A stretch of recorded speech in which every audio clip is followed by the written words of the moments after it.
est-ce que aujourd'hui, en 2016, c'est plus facile d'être un homme ou une femme aujourd'hui? Alors là, on pourrait le regarder à travers la lucarne de plusieurs sujets, les rencontres, l'argent, le pouvoir, en cas de divorce, face à la justice, etc. Quelle piste Bah, c'est dur pour les deux parce que on a quand même un changement de société avec un État qui est devenu extrêmement puissant, qui remplace le rôle de l'homme, si tu veux, à la base. Donc, pour les femmes, c'est très dur parce elles ont voulu avoir ce qui est normal, la liberté, tu vois, bah, grâce à cet État qui remplace l'homme à la maison, puisqu'avant c'était l'homme qui rapportait à la nourriture. Après, les femmes s'occupaient de l'éducation des enfants. Et maintenant, depuis quelques centaines d'années, on a un État qui s'occupe de l'éducation, qui s'occupe maintenant, on a les allocations des femmes seules, tout ça. On a des aides. Et ça donne pas mal de liberté à la femme. Mais c'est une liberté qui est quand même dure à vivre pour les deux et qui est mal gérée. On est encore en train de s'équilibrer là-dedans. Et puis, on trouve des filles qui veulent la liberté, donc qui quittent leur mari pour un oui, pour un non. Moi, je connais beaucoup de mecs qui ont été quittés, parce que les mecs, ils quittent les filles en général pas pour les mêmes raisons, hein. Ils sont souvent attachés. L'homme est attaché à la femme d'une façon sentimentale tout le temps. Donc, il essaye de ménager la femme et la maîtresse en même temps, parce que l'homme est un romantique. Il est programmé pour être romantique. Je fais un petit peu de teasing sur dans un quart d'heure. La question sera les hommes sont-ils polygames et condamnés à vous tromper? Ouais, bon, on va éviter alors. Non, Donc, mais tu peux. C'est la question c'est dans deux questions. Donc, on va faire ça alors. Après. Spécial pour Karine, celle-ci. Voilà. Donc, on se retrouve quand même avec des femmes qui, pour avouer un non, mais dès que le mec les emmerde, qui peuvent le quitter. Tu vois, bon, je quitte mon mec. Et elles se barrent parce qu'elles ont une aide d'État, les allocations, tout ça. Mais d'un autre côté, elles se retrouvent. C'est quand même dur parce que le marché du travail, même si elles se retrouvent avec des allocations, c'est quand même pas évident pour elles. Et on se retrouve avec des mecs qui aussi ont des problèmes de relation avec les femmes. Parce que l'homme, il a tendance à montrer qu'il est dominateur, qu'il est macho. Mais macho, à la base, c'était pour montrer qu'il protégeait la femelle, qui était capable de protéger la femme, de la nourrir. Donc on se retrouve dans un monde qui a changé et avec une société qui a du mal à trouver sa place. Donc des femmes qui veulent la liberté, une espèce de colère après les hommes d'avoir été pour elles sous domination, alors que elles n'étaient pas sous domination.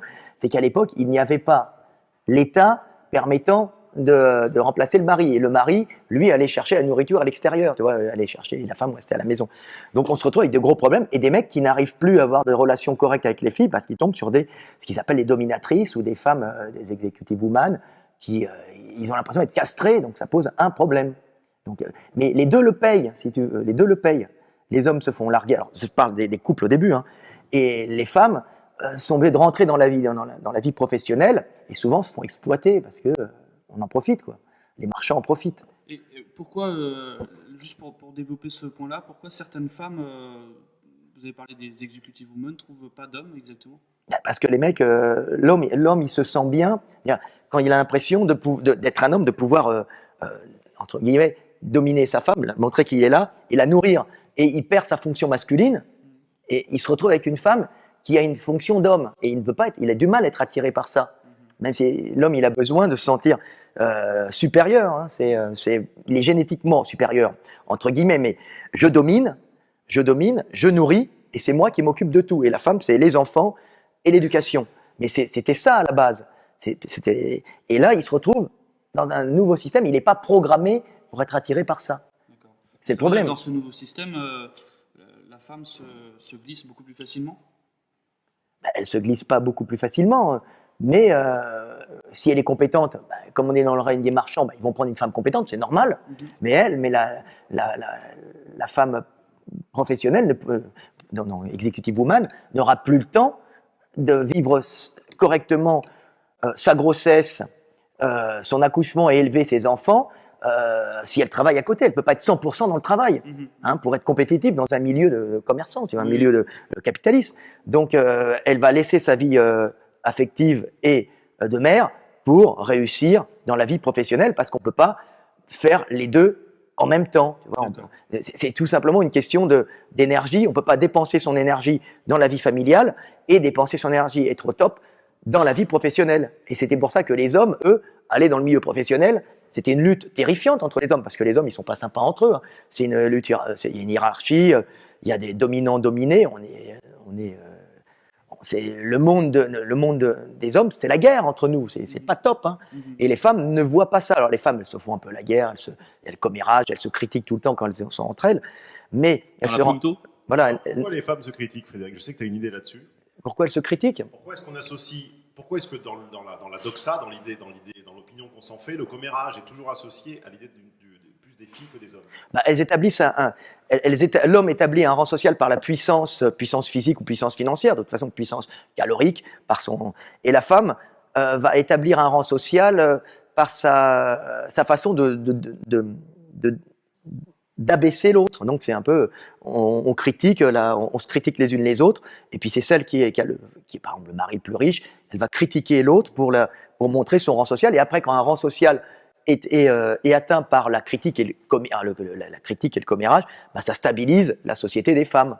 Donc on sait que celle-là c'est la chef, celle-là est en dessous, et puis c'est comme dans les poulaillers, hein, les poules qui... Mais non, mais Les femmes sont des poules. Toutes les plaintes sont adressées de ce côté de la salle. Mais non, mais c'est celui qui disait, il y a la poule dominante qui picore la tête de toutes, celle d'en dessous qui picore de celle, et puis on arrive à la dernière qui picore la tête de personne et qui est toute chauve et qui se fait picorer la tête par tout le monde. Ben, c'est pareil chez les femmes. C'est établir un rang social par le commérage, et après, comme ça, quand le rang social est établi, il y a moins de friction. Tu vois, on sait que bon, il faut les entendre parler, ouais, elle est grosse, et même quand elles font des compliments, oh, elle est mignonne, elle a un peu grossi, oh, la pauvre. Tu vois.